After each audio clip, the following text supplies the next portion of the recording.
o brilho do amor, e acenda a tua candeia e faz nascer uma nova manhã.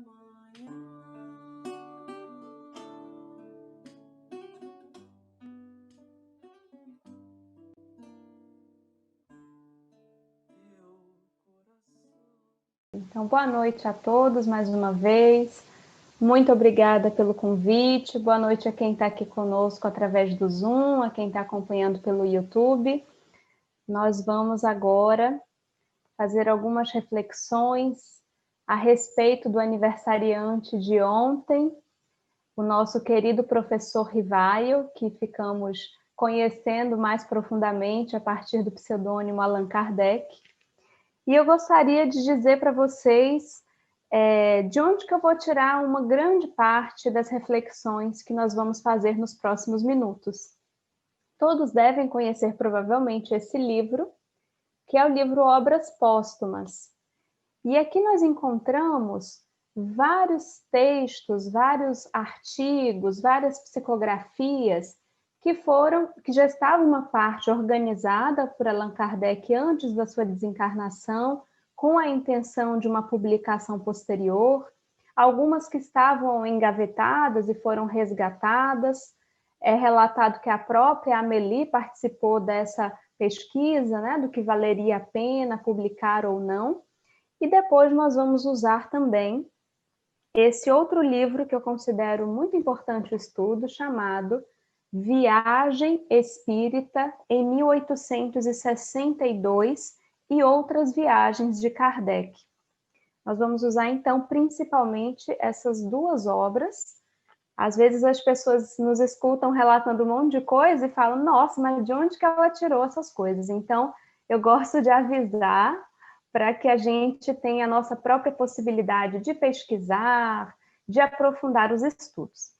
Como o tema que nos foi confiado, nos foi informado que vocês estão fechando um ciclo desse tema e hoje aprofundando no aspecto da missão em relação a Allan Kardec e a nossa missão espírita, então eu busquei aqui algumas comunicações sobre a missão de Allan Kardec. Porque nós vamos perceber que ao conhecer qual a missão que foi apresentada a Allan Kardec, que inicialmente sabemos ser um professor, alguém que já estudava o magnetismo há mais de 2 décadas, que já tinha ali um espírito científico, uma lógica, um ceticismo que não se deixava levar simplesmente pelos fenômenos, mas que buscava compreender as causas, nós temos uma contribuição de todos os anos anteriores àqueles a partir dos quais ele travou contato com os fenômenos das mesas girantes.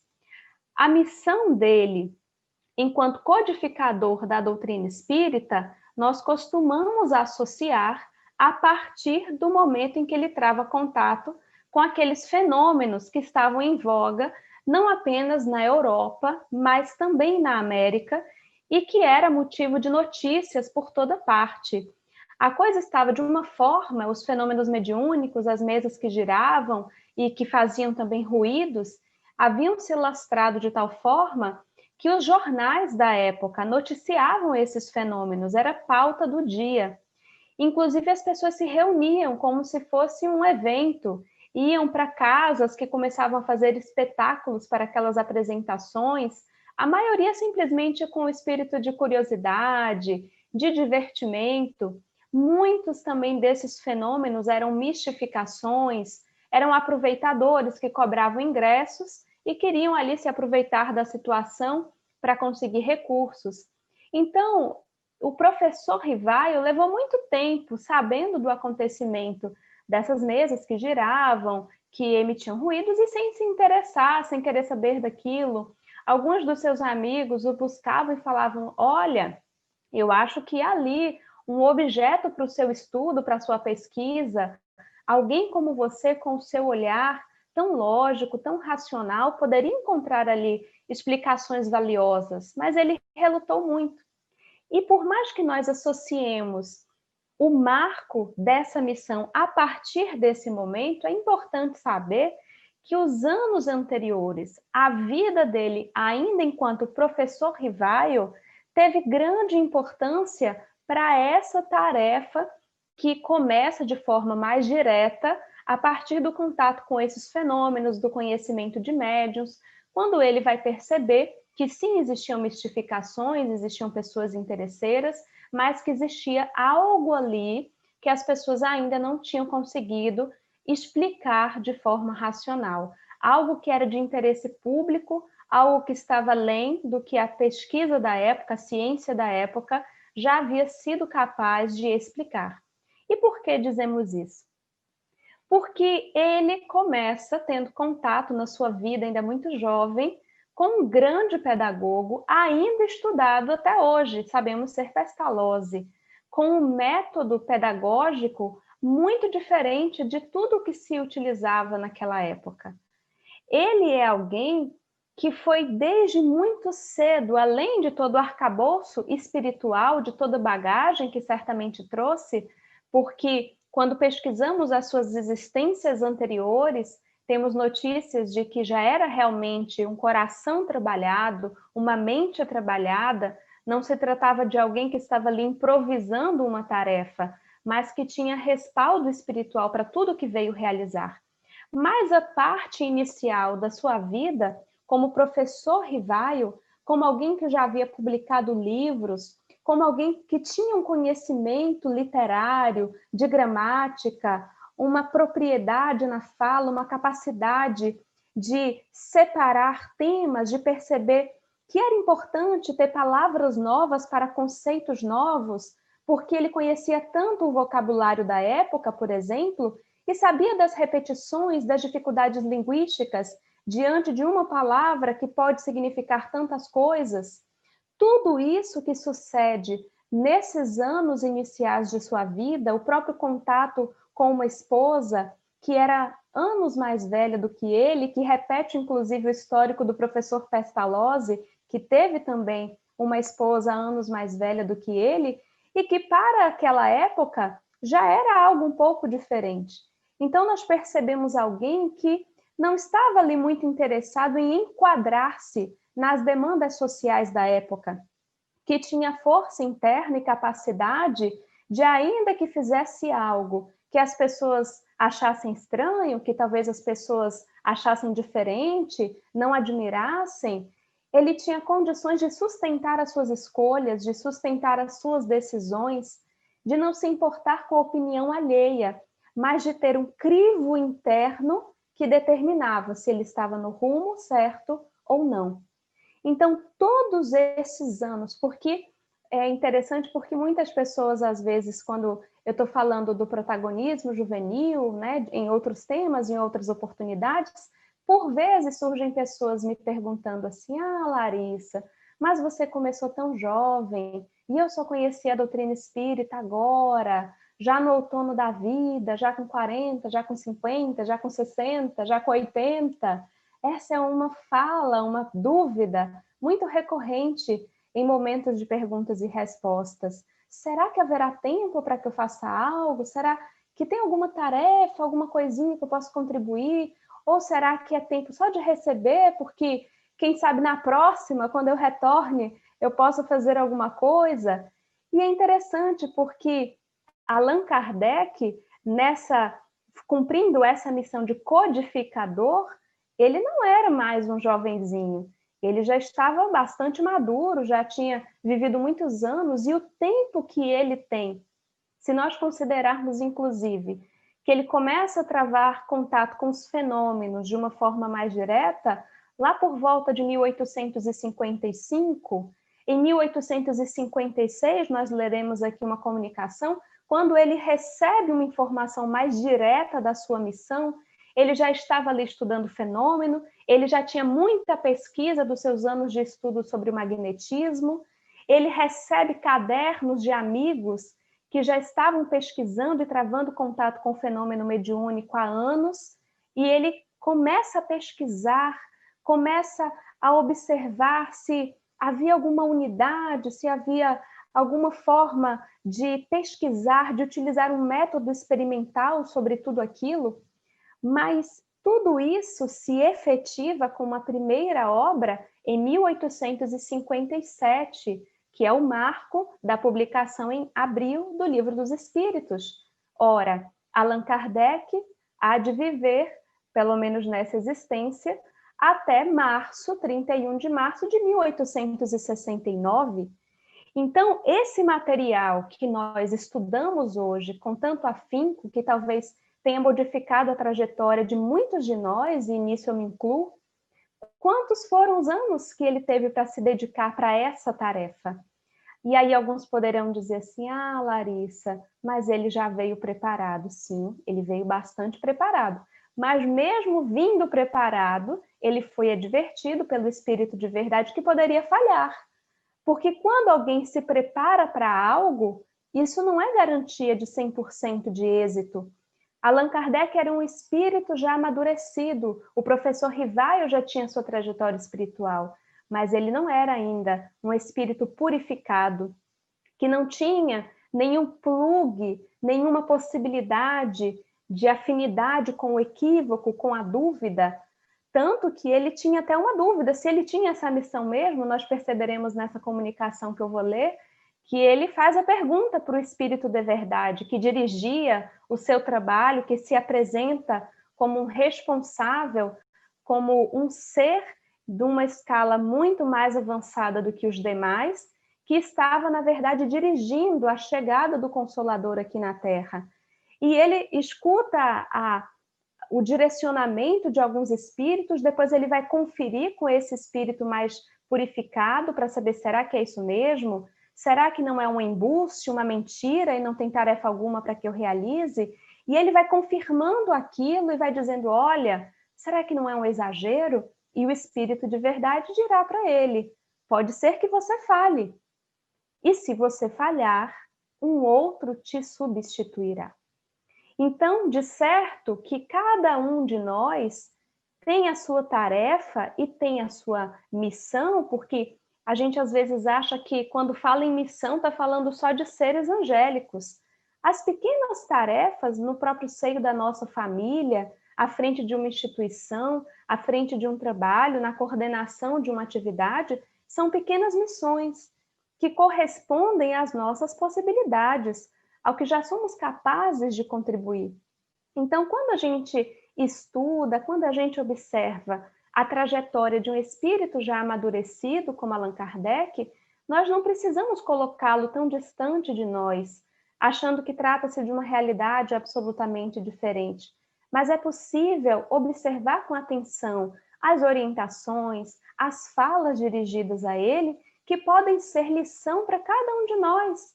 É só a gente pensar que se nessa missão pequena que me foi reservada para essa existência, eu conseguir levar com a mesma seriedade, com a mesma dedicação que um grande missionário leva a sua enorme tarefa, então eu terei êxito naquela minha pequena missão.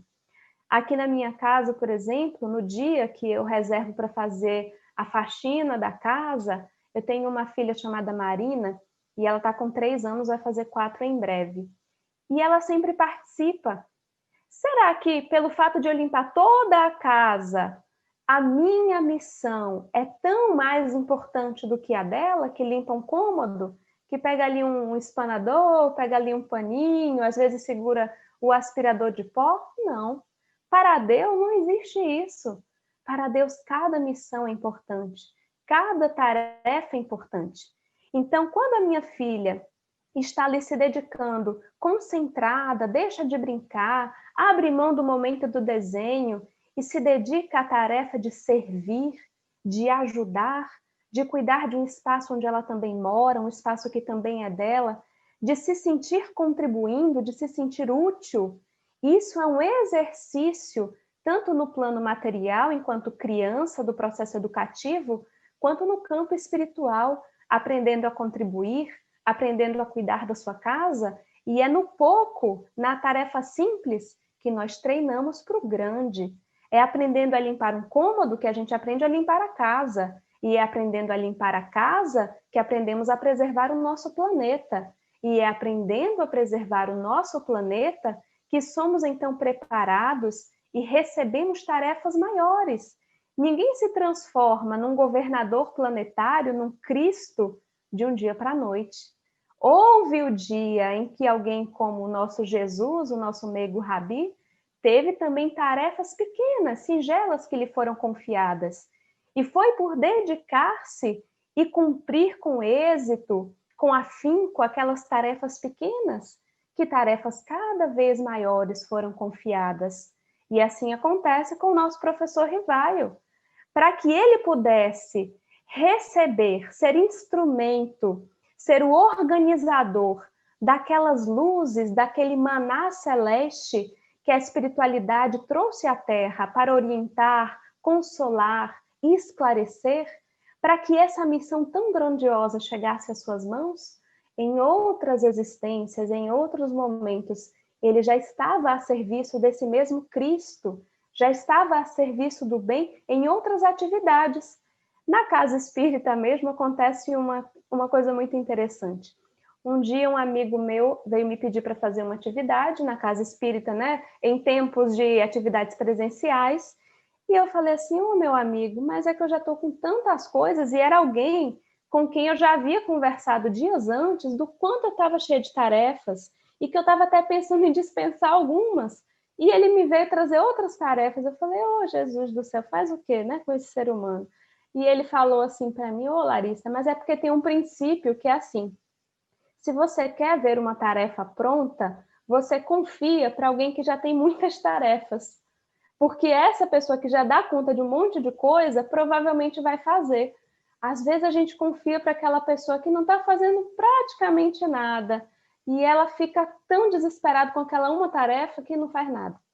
Então acontece muito isso. A maioria dos trabalhadores espíritas que eu conheço, eles estão na atividade que é com criança, e depois estão na água fluidificada, e vai para a mediúnica, e organiza palestra, e a gente fala como que a pessoa dá conta. Também não sabemos, só a misericórdia de Deus.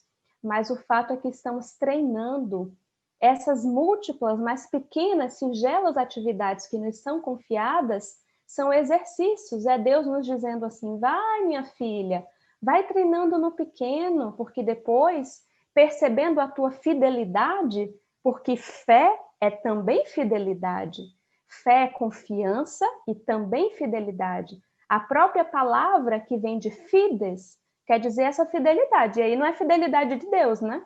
Porque já diriam os adesivos nos carros, Deus é fiel. Então, da fidelidade de Deus, não há nada a questionar. A fé está falando, está tratando da nossa fidelidade. Então, Deus é fiel, mas quando Ele nos confia algo, quando uma pequena tarefa na obra da sua criação nos é confiada, e essa tarefa pode ser uma criança, pode ser um trabalho, pode ser um templo religioso, pode ser uma atividade na internet, quando essa pequena tarefa nos é confiada, será que nós somos fiéis ao realizar essa tarefa? Ou será que a gente não leva a sério, a gente prioriza outras coisas, a gente fala assim, eu não estou preparado não, deixa para outra pessoa fazer, chama outra pessoa que eu não sei fazer isso direito, e a espiritualidade diz assim para a gente, é o seguinte, é que não tem outra pessoa, é com você mesmo que está. Então, dito tudo isso, eu queria ler para vocês alguns trechos de uma comunicação que está aqui no livro Obras Póstumas, com o subtítulo Minha Missão, recebida em 12 de junho de 1856. Nessa época, Allan Kardec já estava ali com a primeira edição do Livro dos Espíritos quase pronta, sendo revisada, como ele mesmo afirma, e ele nos diz que estava ali na casa, eu corrigindo, essa daqui que eu vou ler primeiro é 30 de abril de 1856, e ele já estava com a primeira edição de O Livro dos Espíritos em processo de revisão. E ele estava na casa do senhor Rustam, onde ele estava frequentando as reuniões mediúnicas dali, e a senhorita Jafé, uma importante médium da codificação, estava ali presente. Era uma reunião que não tinha nem 10 pessoas, ele fala 7, 8 pessoas, E naquela época as psicografias ainda utilizavam aquela cesta que ficava presa ali. E a cesta, então, começa, um médium segura, e a cesta começa a se movimentar, e vem, então, uma mensagem que inicia com um cunho geral e depois é direcionada a Allan Kardec, e ele considera que essa é a primeira revelação da sua missão. Diz assim: quando o bordão soar, abandoná-lo-eis, apenas aliviareis o vosso semelhante. Individualmente o magnetizareis, a fim de curá-lo. Depois, cada um no posto que lhe foi preparado, porque de tudo se fará mister, pois que tudo será destruído, ao menos temporariamente. Deixará de haver religião, e uma se fará necessária, mas verdadeira, grande, bela e digna do Criador. Seus primeiros alicerces já foram colocados. Quanto a ti, Rivaio, a tua missão é aí. Ele, Rivaio, virá. É o obreiro que reconstrói o que foi demolido. Então, aqui, esse espírito falava de uma estrutura, de uma forma de conexão com Deus que estava distorcida e que precisaria ruir para que uma outra proposta viesse a lume. E é interessante que esse ponto específico vai retornar na introdução de O Livro dos Espíritos. Eu não sei até que ponto Kardec já havia escrito ou se ele modificou a partir dessa comunicação, mas nós veremos no Livro dos Espíritos, na introdução, essa mesma referência à estrutura, à construção de um edifício.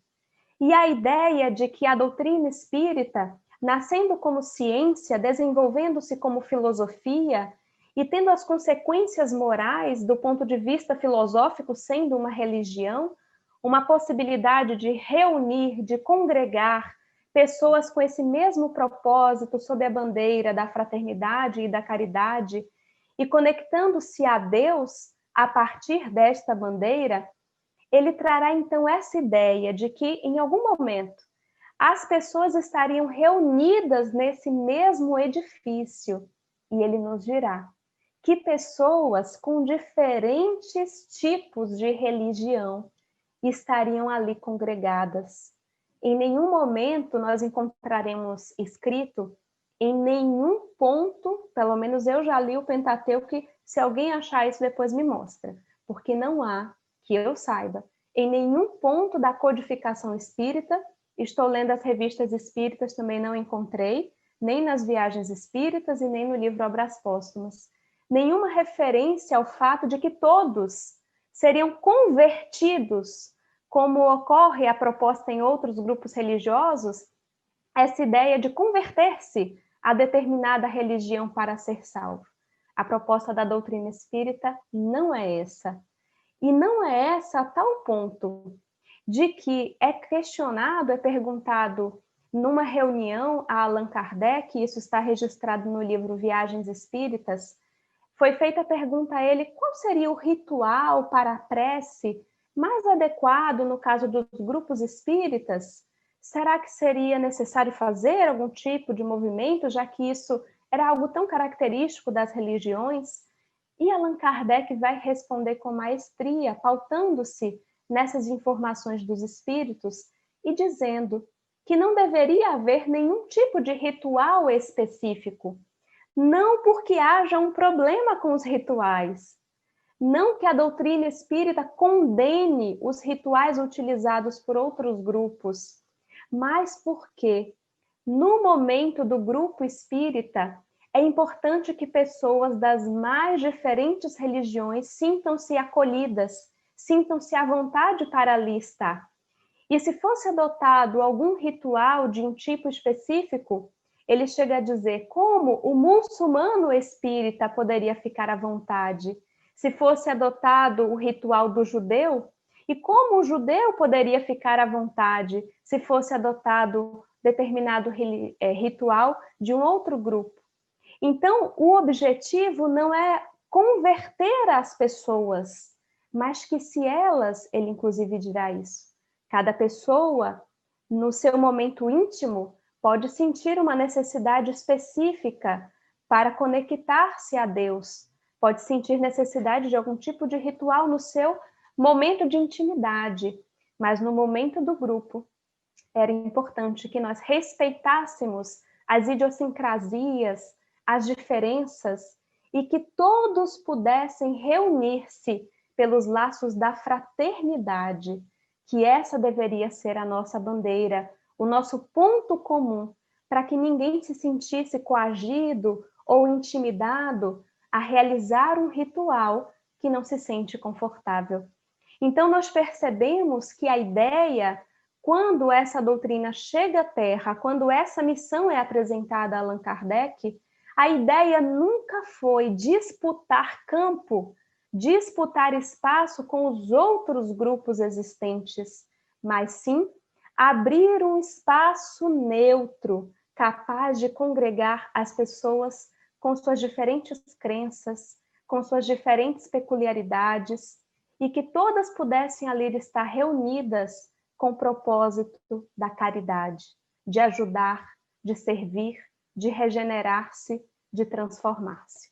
E é exatamente isso que Kardec é convidado a iniciar, esse movimento de transformação, essa revelação que mexeria nos alicerces do que já estava instituído, porque até então a ideia que se tinha é que para alcançar o céu ou que para conectar-se a Deus eram necessários intermediários, eram necessárias outras pessoas, sacerdotes, pessoas que haviam sido instituídas em cargos e que precisavam fazer esse intermédio, absorver dos erros e dos males.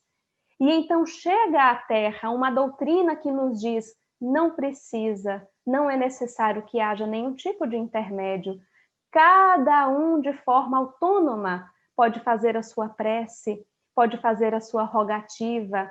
Cada um, de forma pessoal, pode rogar aos céus, inclusive pelos seus irmãos, porque todas as orações são escutadas, e não é pelo muito falar, pelo muito repetir ou pela beleza das palavras, mas pela vibração, pelo sentimento que essas preces alcançam a Deus. E isso talvez para cada um de nós hoje pareça algo simples, algo que está na ordem do dia.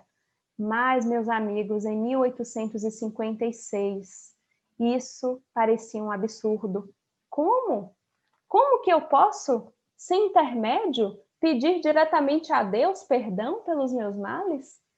A doutrina do Cristo já havia sido deturpada de uma forma que era necessário resgatar aquela pureza inicial, aquela proposta do religare ao Pai, porque esse Pai já estava tão distante que as pessoas não mais o encontravam. E uma grande parte dos reencarnados naquele contexto da Europa haviam virado já materialistas, nihilistas. A filosofia daquela época era muito pessimista, ninguém mais conseguia conciliar a proposta das virtudes e dos valores ao aspecto religioso, porque o aspecto religioso estava muito deturpado, não só naquela região e naquele contexto, mas também em outras paragens do mundo. Então, eu vou ler um outro trecho agora, que está um pouco mais à frente. Agora sim, em 12 de junho de 1856, e então, como Allan Kardec havia já escutado mais de uma vez referências a essa missão dele, ele uma vez por mês tinha contato com o Espírito de Verdade para tirar dúvidas, para obter orientações desse trabalho que ele estava realizando à época, e ele aproveita aquela oportunidade para perguntar sobre essa missão. Pergunta de Allan Kardec ao Espírito de Verdade. Bom Espírito, eu desejara saber o que pensas da missão que alguns espíritos me assinaram. Diz-me, peço-te, se é uma prova para o meu amor próprio. Tenho, como sabes, o maior desejo de contribuir com a propagação da verdade, mas do papel de simples trabalhador ao de missionário em chefe, a distância é grande e não percebo o que possa justificar em mim graça tal, de preferência a tantos outros que possuem talento e qualidades de que não disponho. Olha que fala linda dele, né? E o Espírito de Verdade, através de uma médium que aqui está assinalada como senhorita Aline C., dirá: confirmo o que te foi dito, mas recomendo-te muita discrição, se quiseres sair-te bem. Tomarás mais tarde conhecimento de coisas que te explicarão o que ora te surpreende.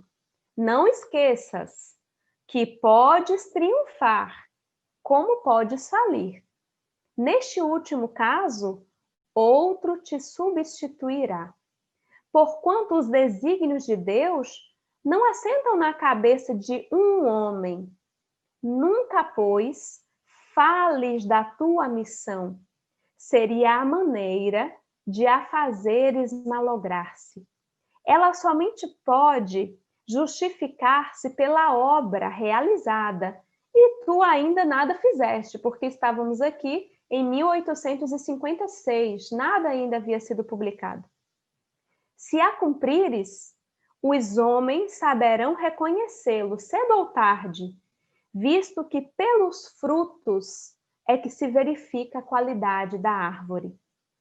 E aí, numa outra pergunta à frente, que causas poderiam determinar o meu malogro? Ele fica preocupado, né? Porque imagina só, o Espírito da Verdade aparece e te diz, olha, é o seguinte, você tem uma missão importante mesmo. Isso aí que te disseram, eu confirmo, o negócio é sério, eu estou aqui para te ajudar, brincadeira, você vai estar à frente de uma tarefa, você não é só mais um trabalhador, tem algo aí que é para você. Só que, então, assim, tem chance de você falhar. Então, já vou te avisar que estou dando uma olhada aqui no seu futuro, tem aqui uma probabilidade pequena, mas tem, que você falhe. Aí, acho que Kardec ficou tenso, né? Qualquer um de nós ficaríamos, mesmo ele ficou. E aí, ele quer saber mais sobre isso. Que causas poderiam determinar o malogro? Seria a insuficiência das minhas capacidades? E aqui eu acho linda essa pergunta, porque a maioria de nós, quando tem chance de falhar ou quando falha, acha que o problema está no outro, né? Ou está na tarefa, ou está no outro. E a primeira hipótese levantada por ele, quando o Espírito de Verdade fala dessa chance de falência, a primeira dúvida dele é em relação às próprias capacidades. Então, ele não projeta nos outros. Ele poderia dizer, será que se eu falhar é porque a tarefa é muito grande? Se eu falhar, eu acho que a maioria de nós perguntaria assim, se eu falhar, será que é por conta dos espíritos obsessores? Tudo que acontece deu errado, interferência dos espíritos. Não é a nossa preguiça, não é a nossa moleza, não é nada, tudo. Problema na internet, interferência dos espíritos. Então, talvez a maioria de nós falasse assim, se eu falhar, será que é porque a falange das trevas ganhou muita força? Ele não se preocupa com nada disso. A dúvida dele é, seria a insuficiência das minhas capacidades? Olha que beleza isso.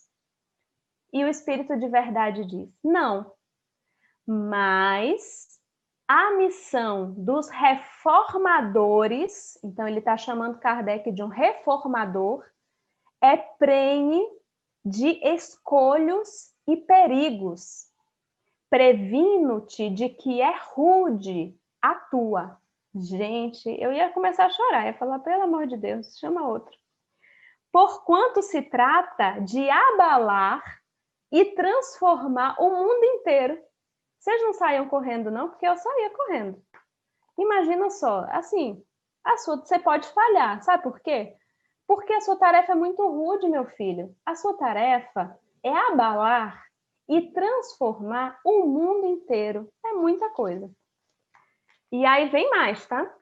Não suponhas que te baste publicar um livro, 2 livros, 10 livros, para em seguida ficares tranquilamente em casa, se aposentar. Não, já cumpri minhas tarefas, já codifiquei, ó, já tenho as obras básicas, vou para casa agora, vou aqui para uma ilha francesa curtir a aposentadoria com a Amélie, minha doce esposa. Não, não vai ter esse dia. Tens que expor a tua pessoa. Suscitarás contra ti ódios terríveis. Inimigos encarniçados se conjurarão para a tua perda. Ver-te-ás abraços com a malevolência, com a calúnia, com a traição mesma, dos que te parecerão os mais dedicados. As tuas melhores instruções serão desprezadas e falseadas. Por mais de uma vez sucumbirás sob o peso da fadiga. Numa palavra, terás de sustentar uma luta quase contínua, com o sacrifício de teu repouso, da tua tranquilidade, da tua saúde e até da tua vida. Pois sem isso, se não fosse essa tarefa, viverias muito mais tempo. Ora bem, não poucos recuam, quando em vez de uma estrada florida, só vêm sob os passos urzes, pedras agudas e serpentes. Para tais missões, não basta a inteligência, faz-se mister, primeiramente, para agradar a Deus, humildade, modéstia e desinteresse, visto que ele abate os orgulhosos, os presunçosos e os ambiciosos. Para lutar contra os homens, são indispensáveis coragem, perseverança, inabalável firmeza. Também são de necessidade prudência e tato, a fim de conduzir as coisas de modo conveniente e não lhes comprometer o êxito com palavras ou medidas intempestivas. Exigem-se, por fim, né? Sim, tirando tudo isso que eu falei, ainda exige-se devotamento, abnegação e disposição a todos os sacrifícios. Vês assim que a tua missão está subordinada a condições que dependem de ti. Espírito, verdade.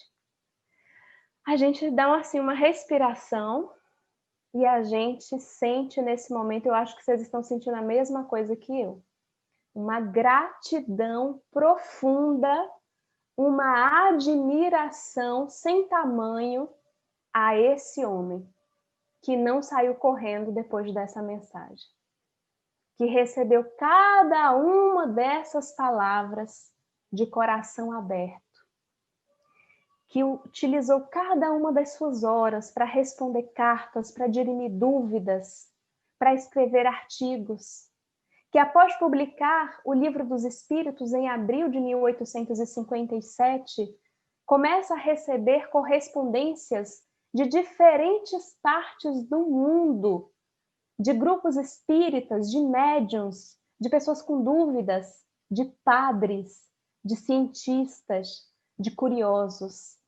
E ele percebe então que havia necessidade de atender, de alcançar aquelas pessoas. Mas como ele sozinho, sem ter outras pessoas em quem se apoiar, com recursos tecnológicos não existentes, como hoje é que nós podemos fazer, com recursos financeiros escassos. Tem um momento, inclusive, tão interessante, que ele estava ali trabalhando detidamente nas obras, na organização das novas obras, e numa reunião mediúnica ele diz assim, olha, eu estou até pensando, eu estou com 2 empregos, e eu estou até pensando em sair de um dos empregos para ter mais tempo, para me dedicar, porque é muita coisa que eu tenho para organizar, é muita coisa que eu tenho para fazer e não está dando tempo. E a mensagem diz assim, não, você não precisa sair de nada não, continue aí no trabalho, administra o seu tempo que vai dar. E ele não sai do trabalho. E ele continua ali com o dinheiro apertadinho. E apesar desse dinheiro apertado, quando mais à frente, em 1862, Os espíritas de Lyon reúnem 500 assinaturas solicitando a presença dele para que pudesse ir lá fazer conferências, palestras, entrar em contato com aqueles grupos. Ele vai relatar tudo isso na Revista Espírita, que ele inicia em janeiro de 1858, exatamente para conhecer o movimento espírita, para travar contato, aquela tribuna livre, onde discutiremos, mas não disputaremos. E então, quando ele recebe aquela carta com aquelas 500 assinaturas solicitando a presença dele, a Sociedade Parisiense de Estudos Espíritas, com a sua presidência, já havia sido fundada, e ele não utiliza os recursos da sociedade para viajar. Ele junta o dinheiro próprio, porque as pessoas já achavam motivo de tanta coisa para falar mal dele, para publicar artigos, falando mal, duvidando da sua conduta, que ele não queria dar margem a absolutamente nada. Ele não queria que a sua conduta fosse um escolho à propagação, à divulgação, à pureza doutrinária.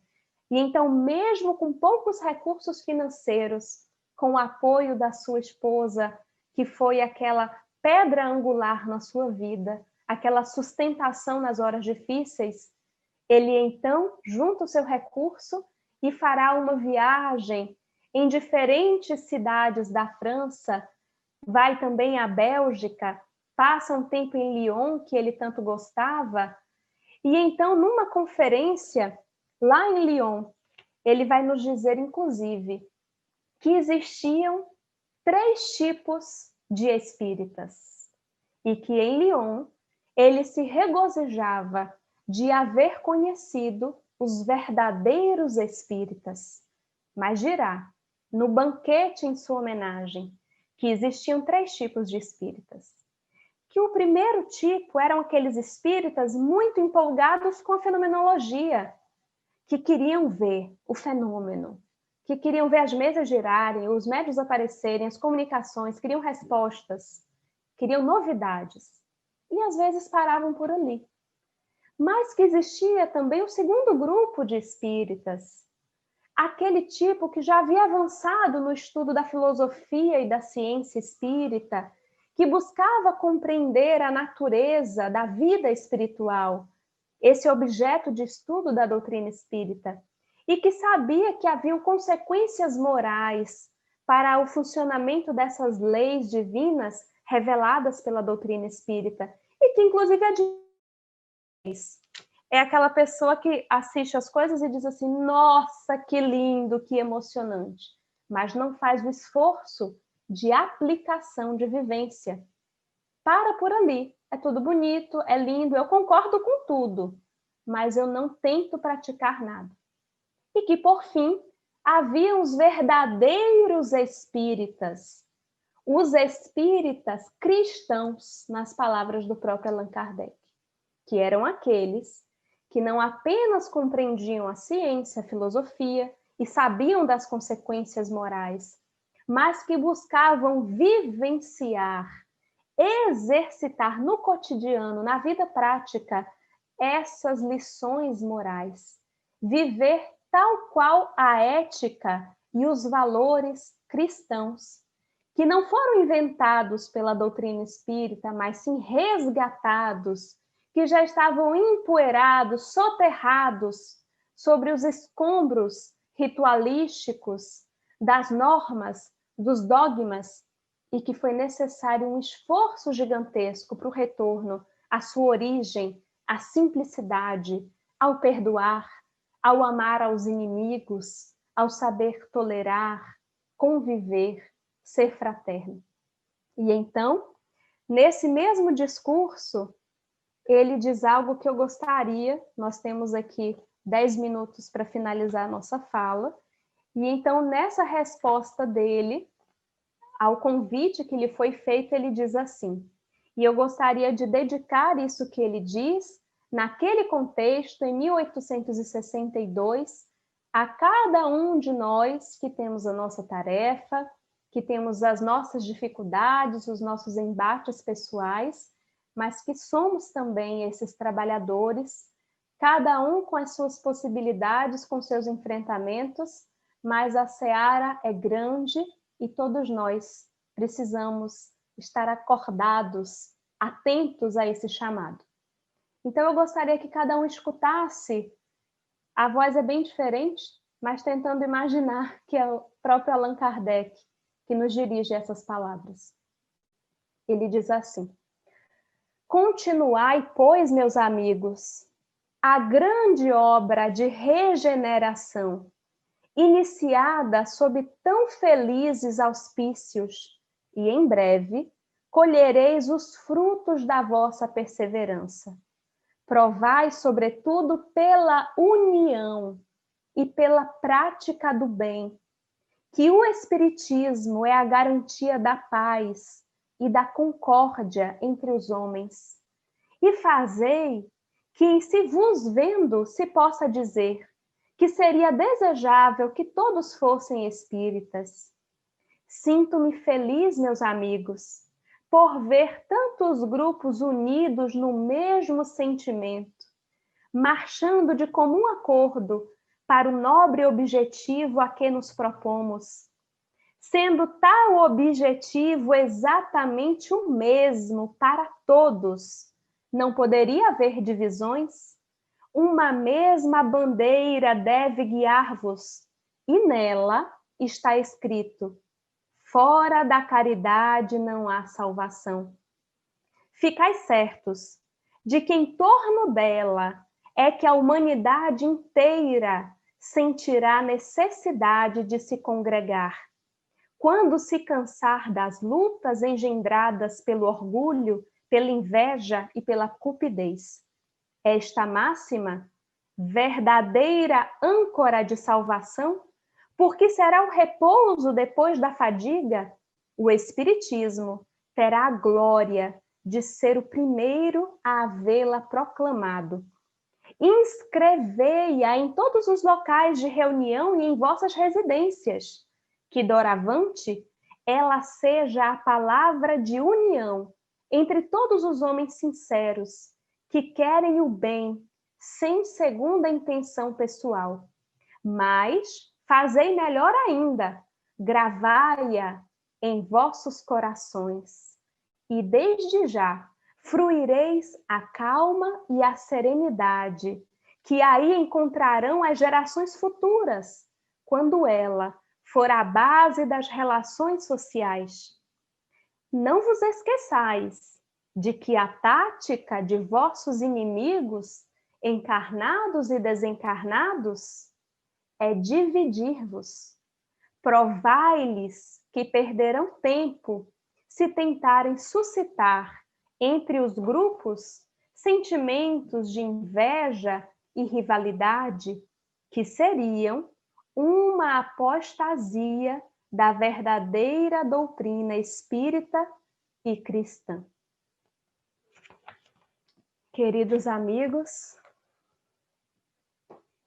quão atuais são essas palavras do nosso querido codificador. Elas chegam aos nossos corações nesses dias em que não temos possibilidades ainda de nos reunir presencialmente para que essa união fraterna se estabeleça através do carinho, dos atos de fraternidade.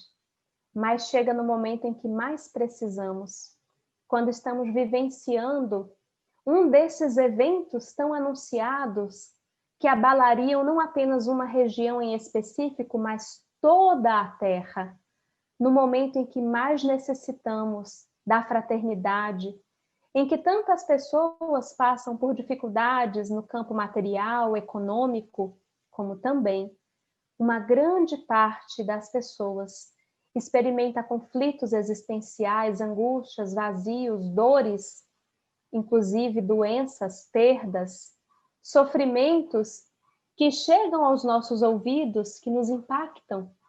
E como nós poderemos contribuir? Qual a tarefa que nos cabe do ponto de vista da tarefa espírita dessa missão que nos foi confiada? Não há nenhuma novidade.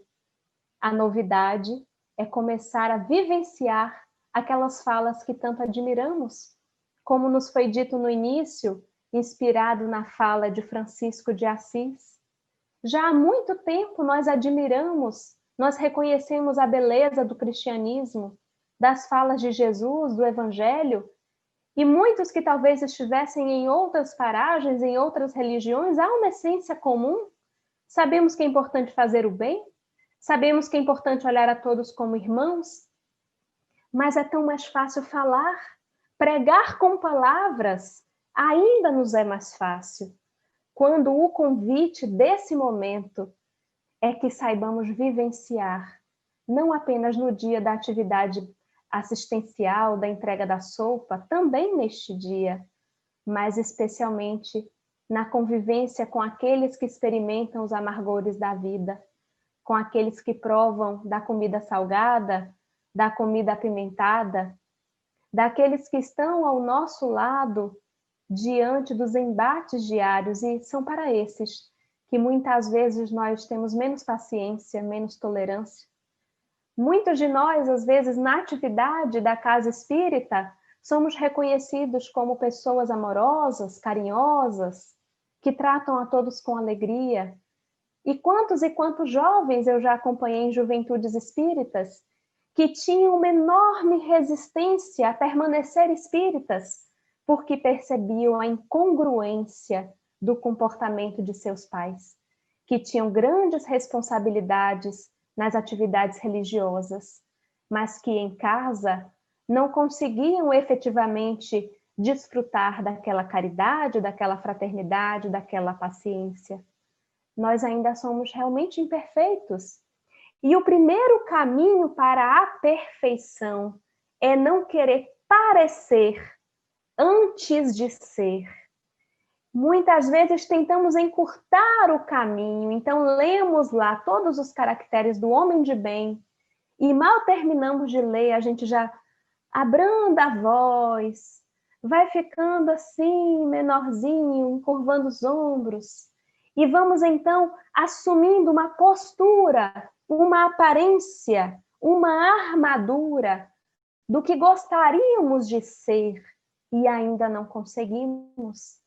Porque a estrada e o caminho que precisamos trilhar para realmente potencializar a bondade que existe dentro de nós, para acender luzes nas nossas sombras, nas nossas dificuldades, nessa bagagem que já trazemos de outrora, o primeiro caminho é ter coragem de olhar para o que precisa ser transformado. E é uma coragem que nem todos conseguem. Porque quando alguém nos faz uma crítica, a primeira coisa que a gente quer fazer é se defender, é justificar, é dizer que a pessoa que não entendeu porque foi um contexto, porque foi isso, porque foi aquilo.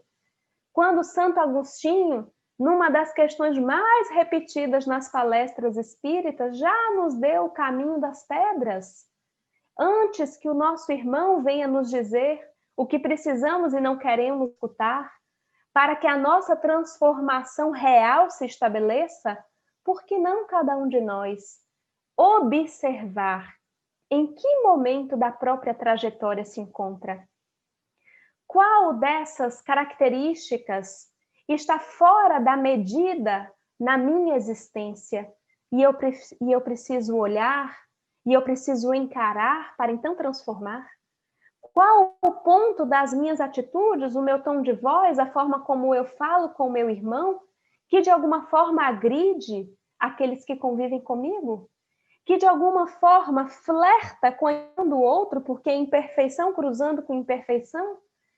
E ao invés de querer modificar aquele que não está no meu alcance, por que não observar detidamente aquilo que eu tenho como possibilidade de transformação em mim? Porque o homem de bem que seremos amanhã, ele não é tão diferente do homem perfeito que somos hoje. Eu não canso de dizer em palestras que o Paulo transformado é o mesmo Saulo que soube direcionar e canalizar para a direção correta aquilo que antes atravancava o seu caminho, virou mola propulsora do seu avanço. Se ele abrisse mão da sua força, da sua energia, daquilo que antes era orgulho, e se ele dissesse, ah, não, eu tenho que ser agora igual Estevão, então agora eu vou falar calminho, eu vou mudar meu jeito de ser, eu vou assumir agora uma personalidade de candura, tentando ser o que o outro é, como ele enfrentaria tudo o que enfrentou? Como ele conseguiria passar por tantas dificuldades e permanecer de fé? Se foi aquela mesma energia, se foi aquela mesma força que o fez assassinar cristãos, que agora é direcionada para o objetivo correto, não mais para si, mas a serviço de Deus, que o auxiliou a caminhar. Então, se hoje nós temos dificuldades íntimas, não é para a gente arrancar e jogar fora, é para a gente olhar de frente qual que é essa característica que todo mundo reclama, que eu já tive um feedback de um monte de gente e finge que não estou escutando, e que eu saiba agora canalizar isso, não para minha satisfação, mas a serviço de uma tarefa muito maior do que eu, canalizar isso a serviço do Cristo. E assim, queridos irmãos, seremos certamente instrumentos e trabalhadores mais afinados com os propósitos do nosso Mestre Jesus. Finalizando a nossa fala, eu gostaria de compartilhar um trechinho de um poema sobre o Espiritismo que nos diz assim: o Espiritismo é uma luz gloriosa, divina e forte, que clareia por toda a vida e ilumina além da morte. É uma fonte portentosa de contemplação compassiva, derramando por toda parte o conforto da água viva. Se buscas o Espiritismo, norteia-te em sua luz. Espiritismo é uma escola e o mestre amado é Jesus. Paz e bênçãos a todos os corações. Muito obrigada.